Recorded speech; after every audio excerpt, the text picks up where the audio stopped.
Hello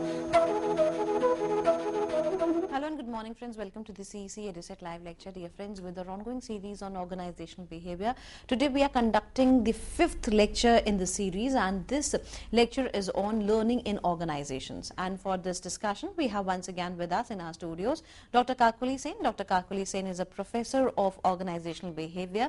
Dear friends, we would like to tell you all that she has immense contribution in the area of academics, as well as her industrial experience would also be very, very beneficial for us to get in-depth knowledge through her. So let's welcome Dr. Kakuli Sen and let's try to grab more and more knowledge on learning in organizations. Hello ma'am, welcome to Dataset Lecture. Thank you so much, Kritika. Thank you.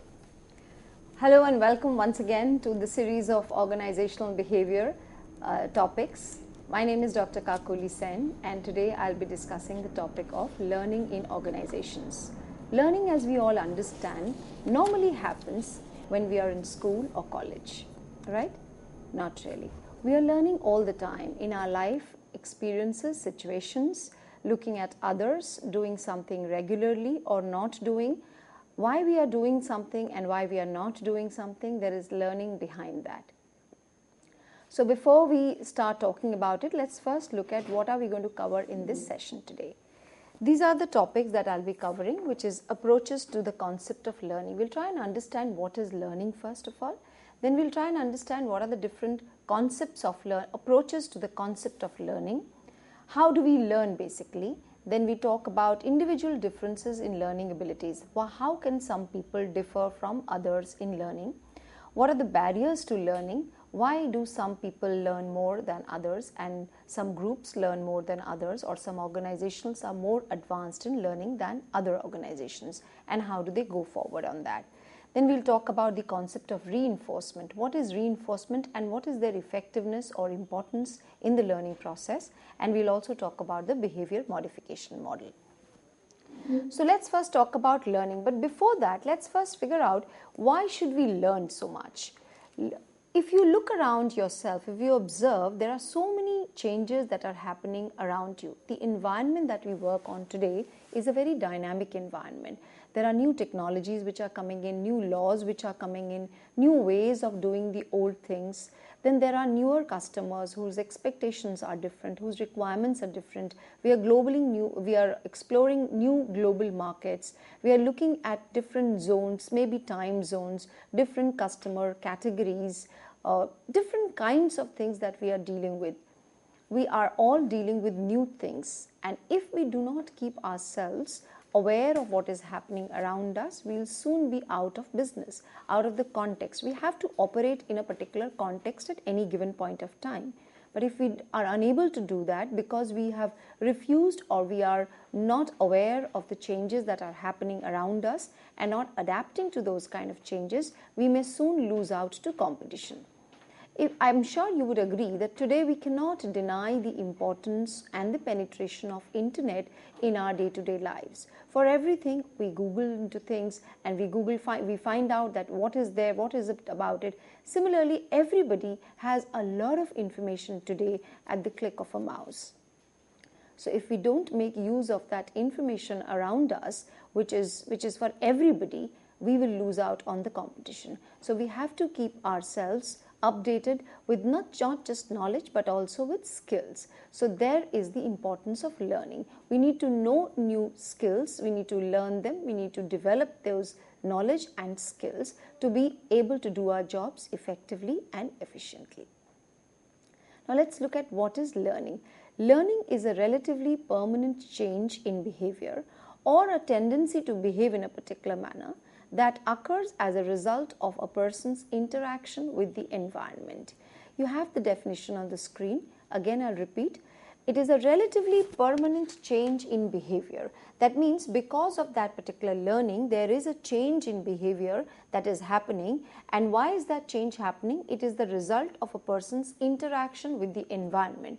You remember we've been talking about behavior is a response to a stimulus. So there is a stimulus which has happened, and based on that stimulus, you will react or respond to that stimulus. That is your behavior. But when you are doing that, there is certain amount of learning that is happening. There is certain amount of learning that's happening while you are behaving and experiencing. There is a certain amount of learning which has happened which will guide your future behavior, and your past expectations will also influence how you behave.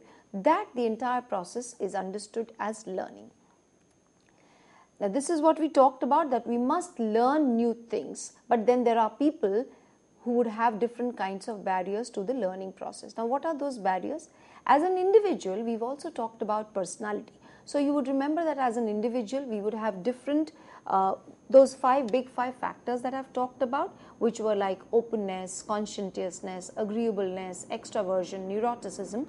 It is like a continuum. So you would fall, all of us would fall somewhere on that continuum. Some of us will be high on conscientiousness but low on something else. Another person may be high on openness, some may be middle range or lower range on some other factor. So the fact remains that there will be some people who will be more open to new things than others. Such people will try and understand, try and explore new things and learn new things. So those people will not have the barriers that we may say, whereas some people who are close to learning new things, close to new things or doing new things or experiencing new things, they will generally have a lower level of openness to learning new things also. Because if you don't want to try out new things, you do not get new experiences, you do not get new information, new knowledge, and accordingly you go on, you continue because you're comfortable with the old set of knowledge and the skills that you have, and probably that is working for you at that point of time, but not for in the long run. So you will have to ultimately change, but probably because you are not very open to new things, your ability to learn or your keenness to learn, your motivation to learn new things is less than others. Next is the group norms. Again, people make these groups. So within the group, there could be some people who are very open to new things, who are wanting to do new things, but a majority of them are not open to new things. So the group norm suggests, the group decides its own norms, and the group norm has been decided that we will stick to the old existing methods which have been proven, and we will not try out new things and unnecessarily not jeopardize the scheme of things. So because that is the group norm, the group is closing itself to new ideas and new information, and hence making a barrier to developing new skills. Next, again on the organizational level, there are organizations which promote risk taking, which allow you to take risks, maybe make mistakes here and there, but then learn new things or come up with path-breaking ideas. But whereas there are organizations where the general culture is that you should stick by whatever has been laid down as a policy and practice, and you should just follow it and unnecessarily not bother the system or try and change the system. If you do that, if you succeed, well and good, but somewhere if you don't succeed, make a mistake or which results in a loss, and organizational reprimands or takes a strict action against that employee, whoever has taken that risk and made a mistake, then accordingly the culture gets changed, that okay, everybody kind of gets the message that okay, this is what we are supposed to stick to. We are not supposed to try out new things and make mistakes and pay a price for it. So the organizational culture becomes such that people don't try out new things. So the barriers can exist at individual level, at group level, as well as organizational level. But we must also remember that the more the learning has to happen. If there is a barrier to the learning, in the long run, people will not feel satisfied and happy and motivated. As we learn, you must have noticed that when you learn, if you're doing something and you are learning new things, it's a new thing, and you are learning new ways of doing, or some value addition is happening to you, you become more and more satisfied and motivated to do that further. It is the same with the job also. The more people learn on the job and they feel more satisfied, more learning will eventually lead to more satisfaction and motivation. Whereas people who are doing the same thing over and over again and there is no learning that is happening, then people will get bored and tired and demotivated very soon in that particular job. So managers must make sure that there is learning happening for all their employees and there is a culture of learning within the organization. Now let's look at what are the three approaches. We will broadly talk about three approaches to learning today. There are three approaches which are known as classical conditioning, operant conditioning and social learning. We'll talk about them one by one. First we talk about the classical learning. Classical conditioning. Classical conditioning is a process through which individuals learn reflex behaviors. Now what is a reflex behavior? Reflex behavior is an involuntary or an automatic response which is not an individual's conscious control. Like for example, when you touch fire, you immediately remove your hand, or if you feel that something pricks your skin, you kind of remove it from that source. Or somebody comes and you feel that there is something coming towards your eye immediately closes itself. Something gets into your eye, the eye starts blinking, and then there are tears which are flowing. All of these are reflex actions. We are not really doing this, but this is happening automatically. So in classical conditioning, a process was discussed wherein it was shown that if an unconditional response can produce unconditional response, we can do some experiments and make a conditioned stimulus also take out and result in a unconditional response. Now let's look at how this was done. In this classical conditioning, Russian psychologist Ivan Pavlov experimented with dogs where he paired a bell with bone and eventually led the dog to produce saliva. That is the reflex response that we are talking about. Now let's look at, all of us know that dogs love certain types of food, especially bones. And if they are given a bone, they become very happy and they start salivating because they really want to have that bone. So in this case, the bone is an unconditional stimulus, and the saliva that the dog is producing in its mouth is the unconditioned response. So when there is an unconditional stimulus like the bone, there will be an unconditional response, which is the saliva. What Pavlov did was that every time he would give the bone, which is an unconditional stimulus, which to the dog, he would also ring a bell, and over a period of time he saw that even when there was no bone given to the dog, but just the bell was rung, the dog would start salivating. Why would it do that? The dog would start salivating in anticipation that if the bell is ringing, the bone is also supposed to come. And in that process, he has learned what happened. In that process, what has happened is that even without the bone, which is the unconditional stimulus, the dog is producing an unconditional response just by seeing the conditioned stimulus, which in this case is the bell. This kind of an experiment was repeatedly done, and it was found that either the person or the dog or anything that we are talking about, the unconditioned response, which is supposed to come out only out of an unconditional stimulus, also gets programmed. The brain gets programmed, and in anticipation, we start doing that action, which is actually a reflex action. So we have learnt that. That learning is supposed to have happened because of classical conditioning of the brain. Next, we look at the operant conditioning. Operant conditioning refers to the process by which individuals learn voluntary behavior. This type of learning is associated with B.F. Skinner, who coined the term operant conditioning. What they are trying to say in this particular type of model theory, that according to this, the learning occurs because of the consequences that follow the behavior. You must understand here that most of our behavior, such as walking, talking, riding, working, are all form of operant behavior.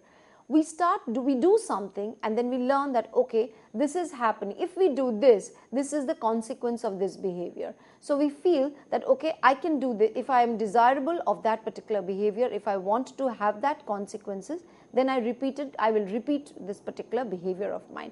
So they said that consequences will determine the strength and frequency of operant condition behavior. That means if I am doing something, if I am working, I get a salary.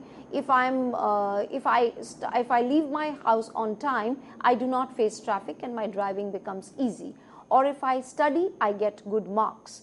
These are my learning that are happening because of I'm operating on the environment. I'm making some changes. I'm displaying some kind of behavior, and there is a consequence to it. So if I like the consequence, I will kind of have a tendency to repeat my behavior.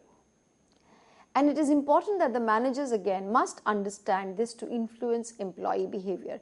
Now, if I hold something very dear, if I hold something very important and I feel that, okay, I really want this, and then the manager can influence me by making me display a particular desirable behavior, an organizational behavior, which will lead me to that particular object that I am desirous of.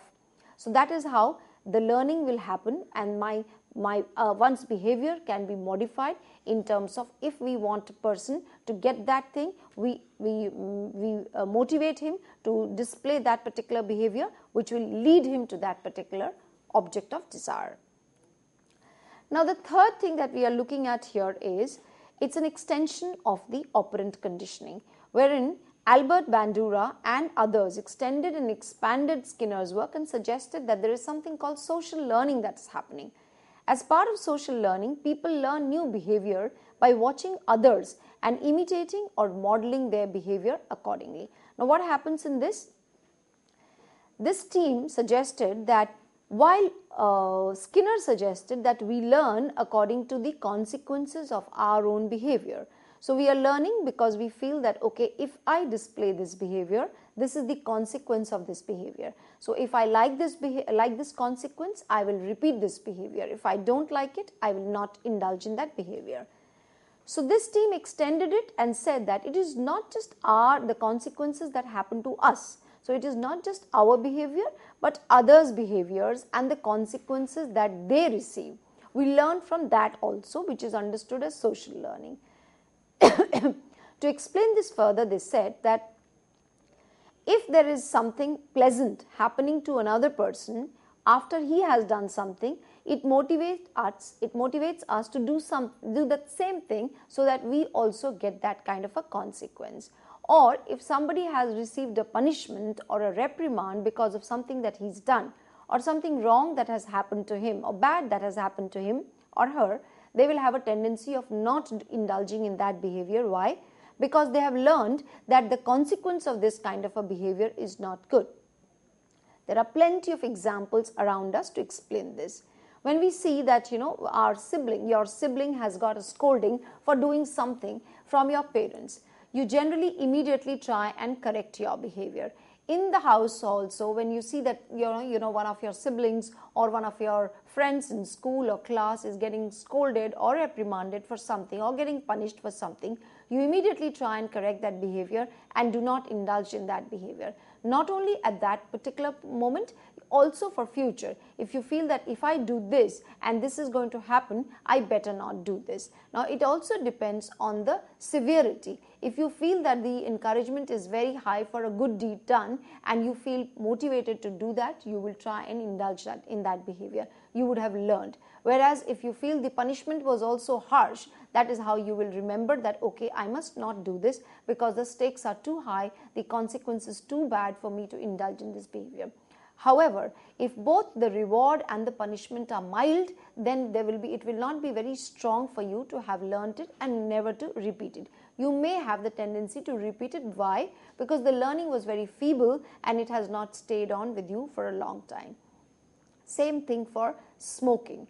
When people repeatedly see that smoking is injurious to health in multiple ways, I'm sure when you visit movie halls, you must have seen the ads, the vivid ads that are shown, that you may have a lung cancer and you may lose your voice, or your face or throat or neck may become disfigured like this.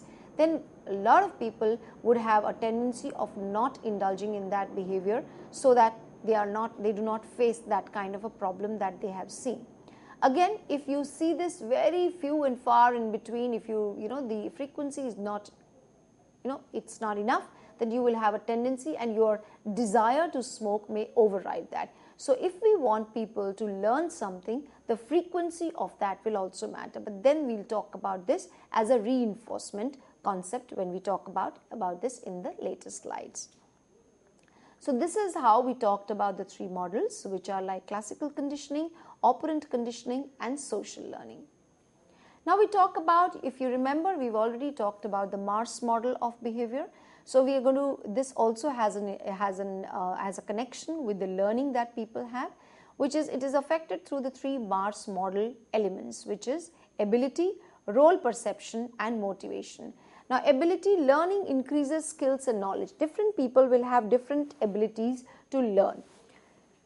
It will also depend on their own personality, on their abilities, on what they have been doing so far and how much information can they grasp, how often have they got the opportunity to use that particular skill and knowledge. Then the role perception. If there is a skill which is there, they have learnt it at some point of time and they are getting the opportunity through their role, it clearly says that okay, these are the kind of behaviors or skills that you're supposed to display, and they're getting more and more opportunities to display that skill, that the learning will happen faster and it will be there for a longer period of time.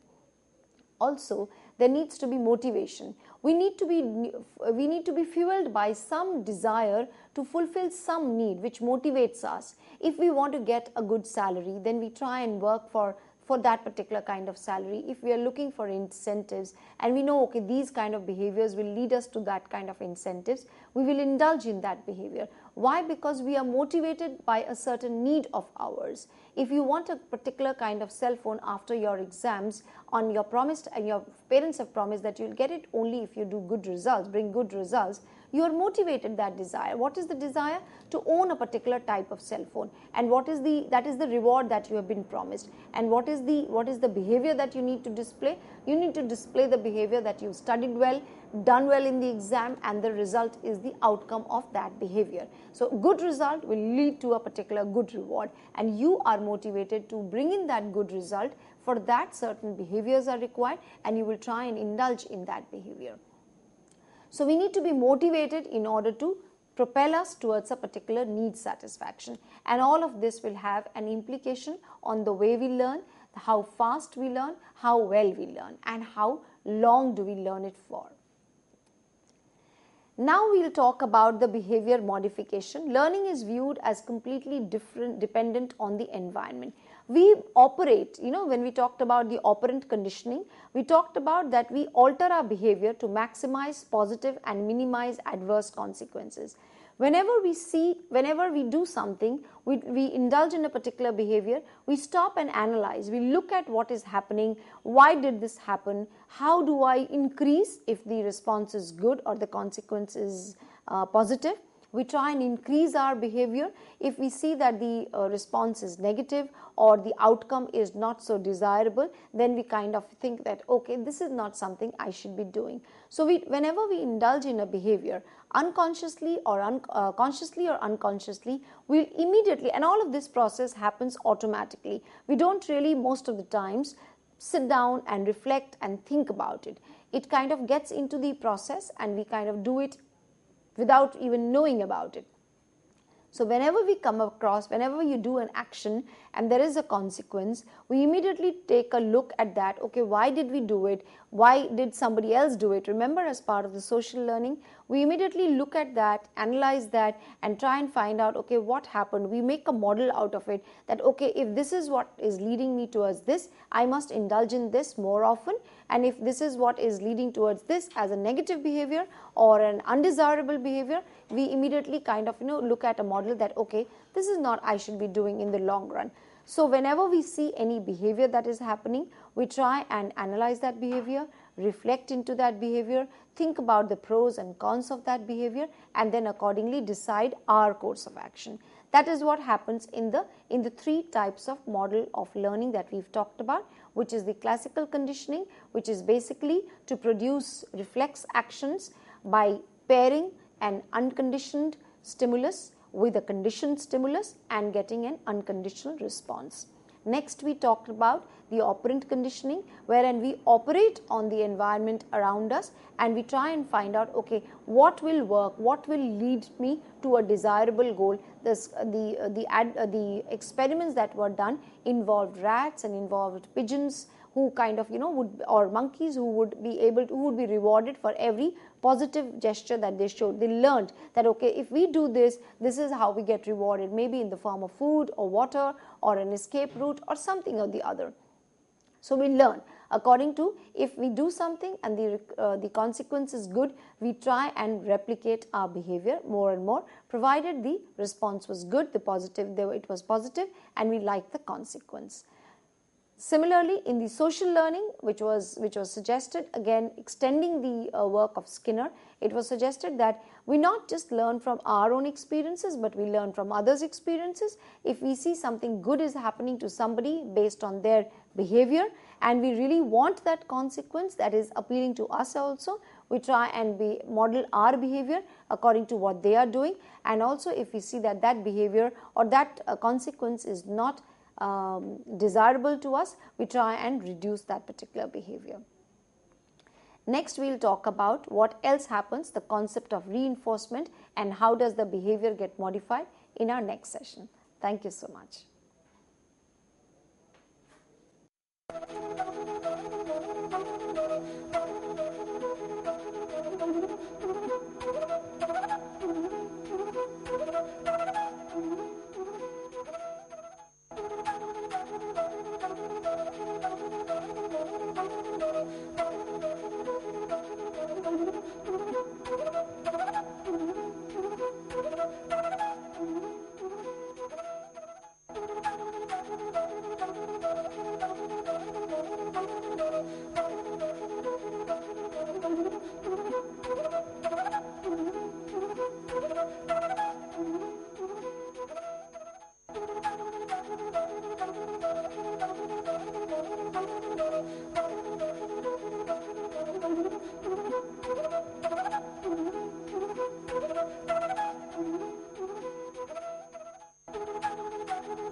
and welcome once again to this session. We'll continue with our previous session. In our previous session, we talked about learning. How does learning happen? What are the barriers to learning?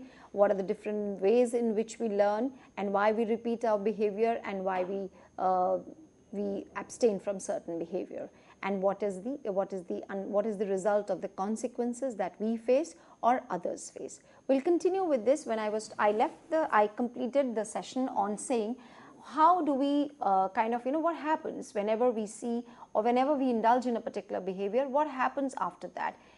So I'll explain it using the Kolb's experiential learning model. You can see it on your screen right now, wherein there is a concrete experience that we indulge in first, which you will see the first topmost box on your screen, which says there is a concrete experience that will happen, which means we have done a particular behavior. Then there is a reflective observation that is happening. We reflect on this particular action that we did, and then the experience in terms of what we did, what happened after that, the consequence of that, we will try and reflect on what exactly happened. What did I do which led me towards this good, positive, or bad, negative kind of an outcome? So we will try and reflect about it. Once we've reflected, we will also make a conceptualization. We will make an abstract, some kind of an idea about it, which means that we will determine. Now remember, all those things that we've learned in our previous sessions will also have an impact on this, which means we will need to understand that whatever our perception is about a particular person, whatever our locus of control is, whether it is internal or external, all of this will influence our learning and understanding. Our attitude will have an impact on our perception. Our perception will have an impact on our learning as well.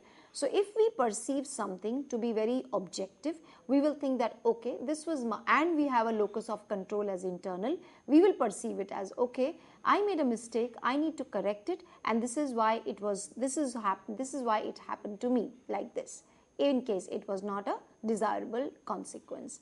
Whereas if my perception is such, or my attitude towards somebody is that, or my external locus of control is external, I will have a tendency to learn that, okay, I am always being targeted. Somebody has done, but I am always the scapegoat. I am always given additional work, or I am always made to feel guilty for something, etc. So those are my experience, those are my learning that has happened out of it. So this is not very objective. It is very specific. The two people may be facing the same experience because of same action. What each individual will learn out of that experience will be very different based on their own perceptions, their own attitudes, their own past experiences, and what they have learnt out of it, as well as the way they think, the way they reflect, and make some abstraction out of it. So while this is the cycle that will always happen with everybody for every action and consequence, however, this may be very different. The essence of it, the learning out of this, could be very different from person to person. Then once we have made an abstract conceptualization, we will plan an active experimentation, which means we will plan our next course of action. And that means all the learning that has happened, now this will lead us to a plan of what we will do when we face a situation next, or how should we go about it. Suppose I have learned that, okay, this particular activity is dangerous. So I have made a plan that if something like this comes, I will avoid doing this. Instead, I will do something else. That is my planning stage. Then again, this cycle will begin. So this model and this cycle goes on and on and on with every experience that we have. Every experience will lead us to some learning, which we will again use sometime in the past. Depending on the strength of the learning, we may use it frequently, we may use it always, or we may just use it sometime as soon as the learning happens, and then as it fades away, as the experience fades away, the learning also fades away. As the opportunities do not arise to use that learning will also go away from our mind or our system. This is what we understand as ABC of behavior modification. If you look at this, A stands for antecedents, B for behavior, and C for consequences. Wherein we are talking about there is an antecedent. This is a cycle which will go on for every behavior. So there will be one antecedent, that means the event or situation before the behavior that happened, and what happened in that particular situation, how did that person actually behave, what was the consequence of the behavior, what happened after the behavior.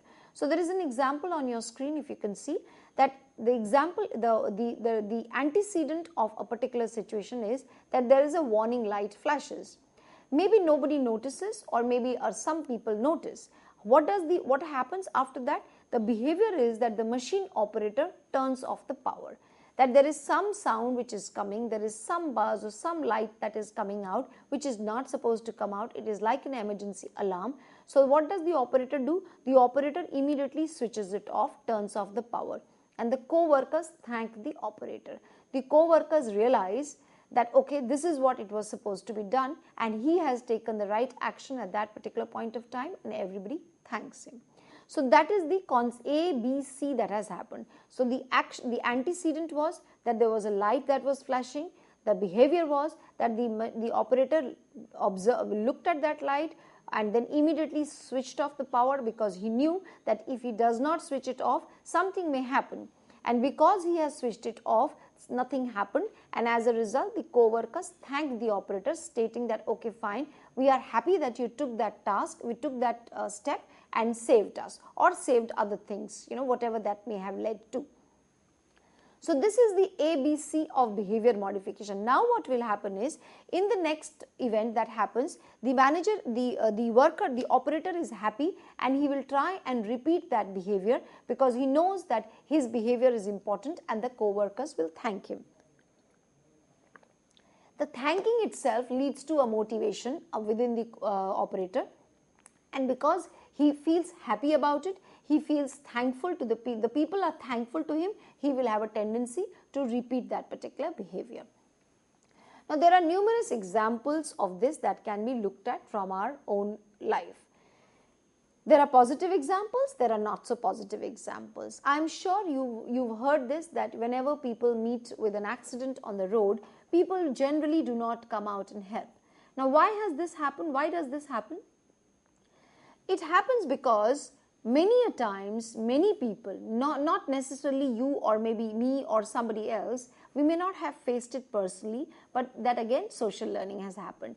We have heard, or we may have experienced also, that if you go and try to help people in such situation, there is a long list of things that you need to do, and you get into unwarranted complications. You have to take the person to the hospital. There are queries put to you that where did you meet him, how did this happen, and you feel that okay, it becomes an obligation, not necessarily a pleasant one. You were trying to help out a person at that particular point of time, and you expected to be thanked and okay, and then let off. But that does not happen, because you have to go again and again. The police asks you, the hospital asks you, then you have to report to them, you have to tell them the details again and again and again, and maybe the news reporters will ask you depending on the severity, etc. So you feel that the consequence of one help gesture that I extended were not that pleasant. It did not motivate me, it did not satisfy me. The kind of satisfaction that I would have derived by helping a particular person or an accident victim is missing here, because you expected that okay, that person ideally should be taken to the hospital and the treatment should begin, and somebody should thank you for the gesture that you've done, for the timely help that you've extended.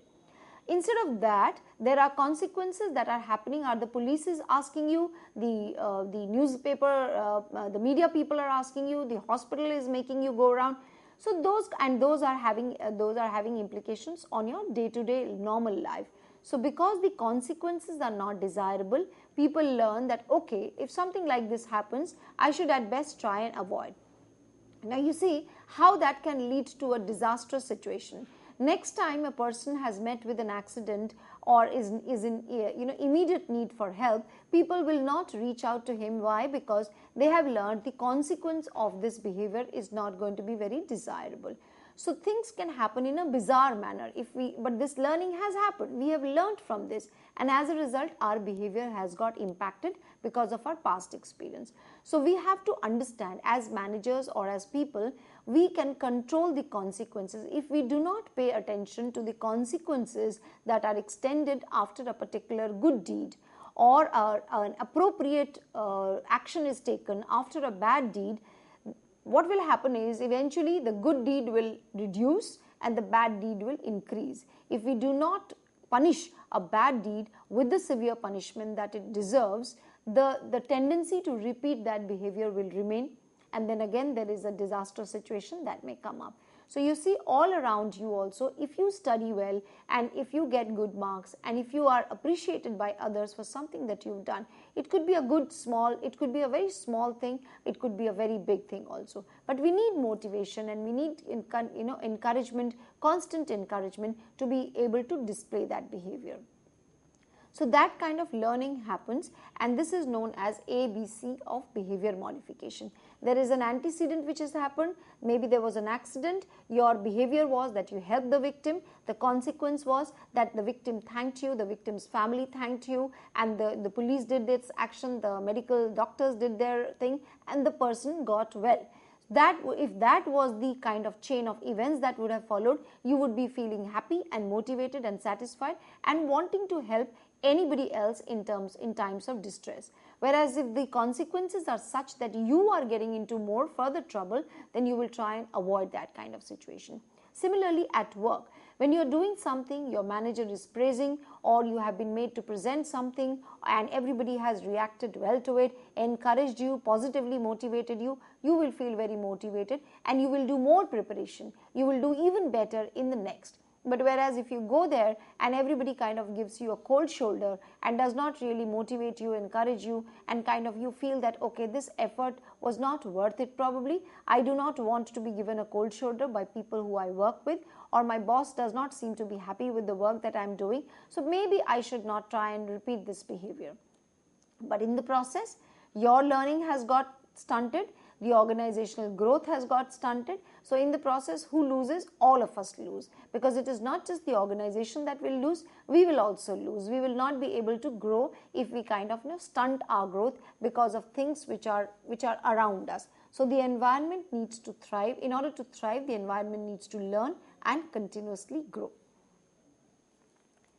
Next, we talk about reinforcements. This motivation or encouragement that we are talking about or a punishment, these are all reinforcements. So what are the situations, what are the different situations in which we could make our reinforcements? What is the frequency of these reinforcements to make the learning relatively permanent? Now, contingency of reinforcement is the relationship between behavior and the preceding, that means coming before, as well as the following events that influence that behavior. There is an antecedent, behavior, and consequence for every cycle. So that is the ABC that we talked about. So I'm repeating the first point. It says that contingency of reinforcement is the relationship between behavior and the preceding thing which happened before the behavior, which is the antecedent, then the behavior, and the following events, which is the consequences. The entire cycle will influence our behavior for future effects. Now we look at the contingencies of reinforcement on your screen. If you look at it, I will explain this to you. What is positive reinforcement? Positive reinforcement is when you introduce a positive reinforcement to increase the frequency of that desirable behavior. Somebody has done a good work and you encourage him, you motivate you reward him, that is a positive reinforcement. So the consequence is positive as a reward, as an encouragement to motivate the person, and the person will increase the behavior, either increase or maintain the behavior, because you know that is the expected organizational or even at personal level, the behavior that is expected. Whereas if there is a behavior that has been done and there is no consequence, for example, you've done a good work and nobody kind of praises you, nobody acknowledges you, then in that case you will not feel motivated enough, you will not feel happy and satisfied enough to repeat that behavior. So maybe that behavior will gradually go away. that behavior will not stay there for long. You'll feel that, okay, there is nobody who's bothered about this particular behavior. There is nobody who's getting impacted by this behavior. Even if they are getting impacted in a positive manner, nobody is acknowledging it. So there is no point continuing with this particular behavior. Consequence is removed. So also I can give you an organizational example. Suppose there is a person who's coming late always. So, and there is no consequence that is happening. No, that person is not being, reprimanded, or no action is being taken.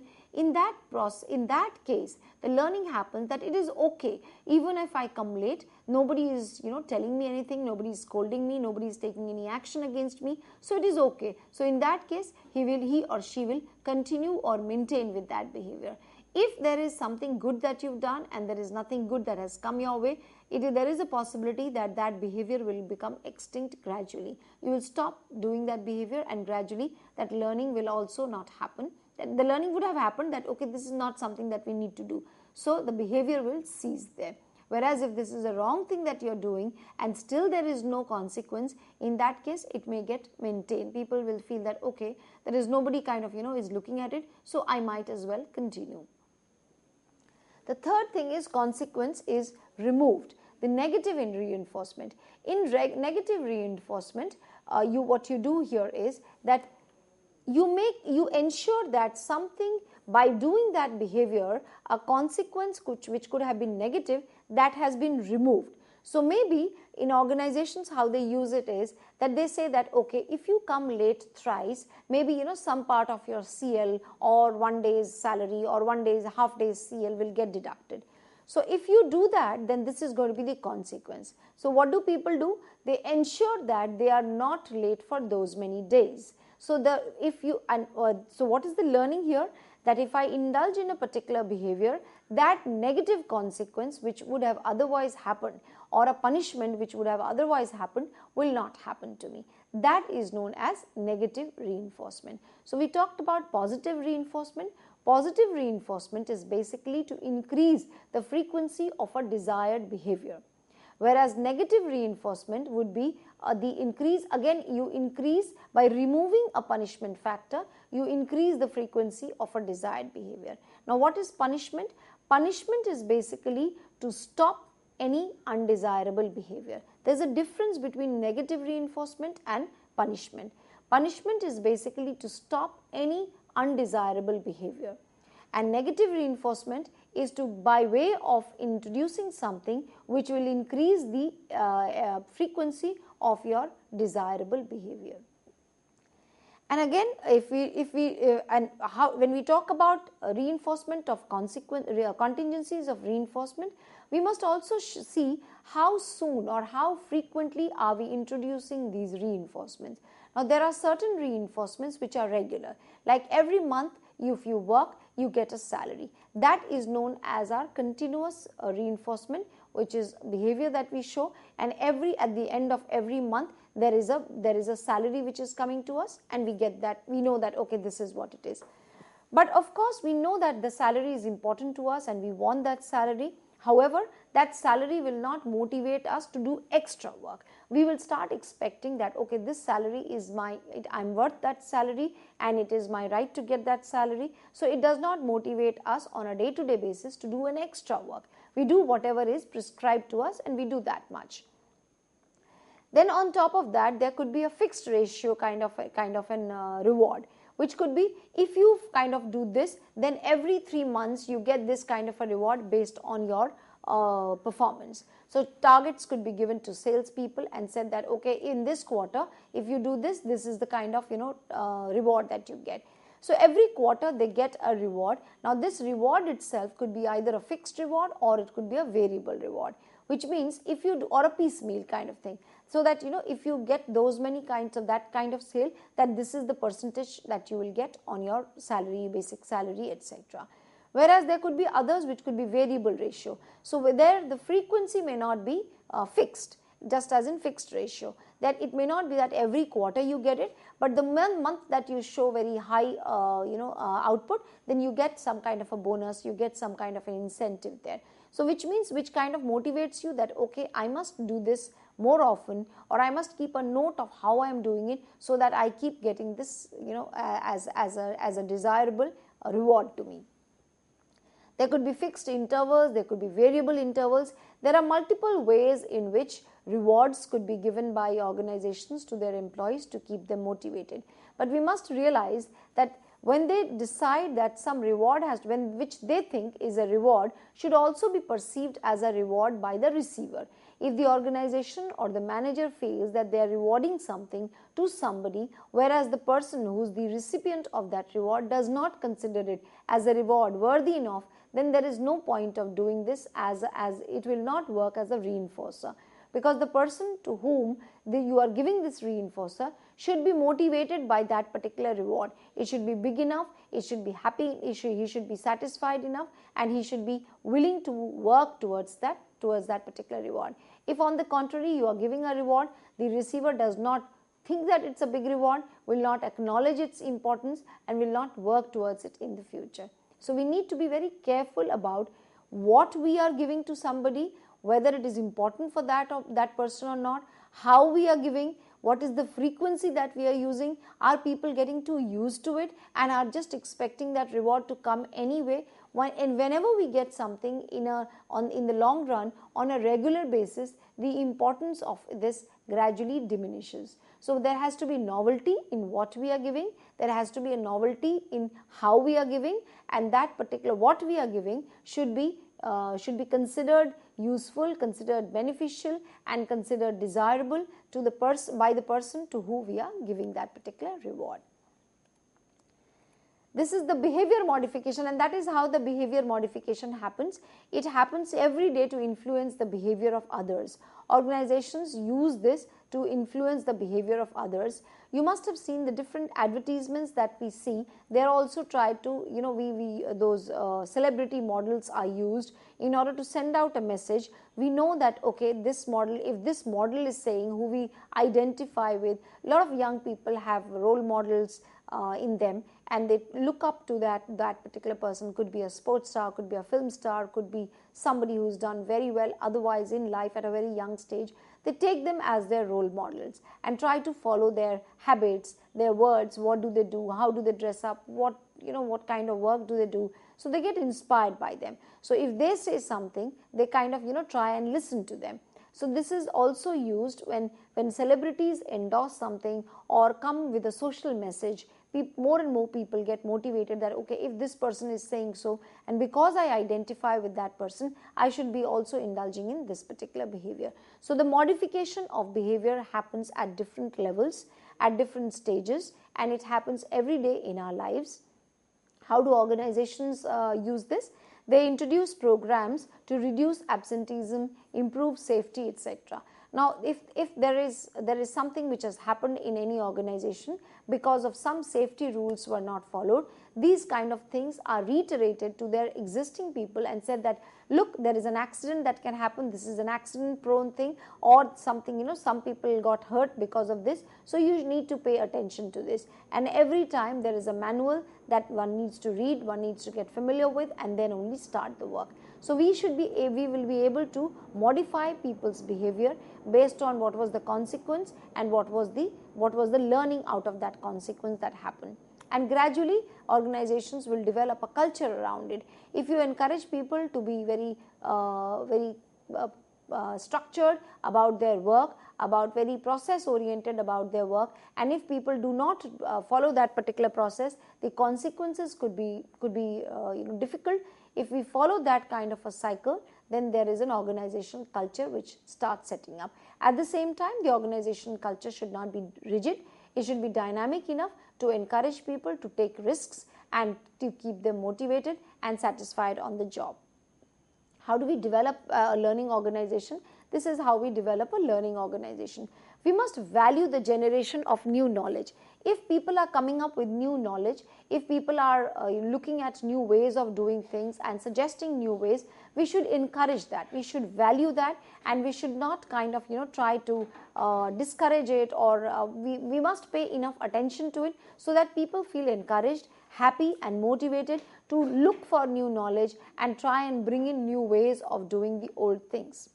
If we reward experimentation, if managers try and encourage a culture of experimenting and reward experimenting, a lot of our experiments may go wrong, but that does not mean that we kind of stop experimenting. The more we experiment, by way of maybe making mistakes, we will learn eventually new things. So that kind of an experimentation needs to be encouraged by the organization rather than be discouraged because of certain mistakes that have happened. Similarly, yes, so recognize mistakes as part of their learning and also encourage employees to take reasonable risks. If employees do not take risks, they do not indulge in behavior which may be beneficial for the future, the trends that will be coming up, the dynamic environment that is coming up, unless we encourage people to understand that environment and take risks, look at new ways of doing things, will not be able to be future ready for things which are coming up in the future with the kind of skills, attitude and the knowledge that is required. So that is what we learned in today's session. I'll quickly sum up the key points that we talked about today. We talked about what is learning, how does it happen. Please remember that learning does not happen just in classrooms. We learn from our life around us. We learn from our own experiences. We learn from others' experiences. We learn from stories. We learn from books. We learn from multiple sources of information. Then there are different barriers to learning. At individual level, we may be more or less open to learning and new experiences. At group level, different kinds of learning may happen. Groups may want to learn more, or groups may be closed towards learning. Organizations may encourage experimentation and ask people to take reasonable risks and come out with new things. Those are the barriers that we must avoid. Then we talked about the approaches to learning, where we talked about classical conditioning, operant conditioning and social learning. You must see how you learn socially from things that happen to people around you and how you take a cue out of it and change or modify your own behavior. Then we talked about the ABC model of behavior modification, which is the antecedent, the behavior and the consequence model. Following which we talked about the Kolb's learning cycle, wherein we actually do something, then we reflect about it, then we think and conceptualize, and then we plan our next course of action. And then we talked about the reinforcement concept, wherein the reinforcement needs to come in at steady intervals so that the learning is stable, learning is strong, and we have the tendency to increase or improve on our good behavior, good consequences, which lead to good consequences, and behavior which are not desirable enough and are sufficiently punished so that we don't repeat that kind of negative behavior. Thank you so much. This was for today's session. I hope you learnt well and enjoyed the session. With this note, thank you, ma'am. Thank you so very much for giving us a productive session. Dear friends, we would be meeting again soon. Till then, take care. Goodbye. Thank you, ma'am. Thank you so very much. Thank you.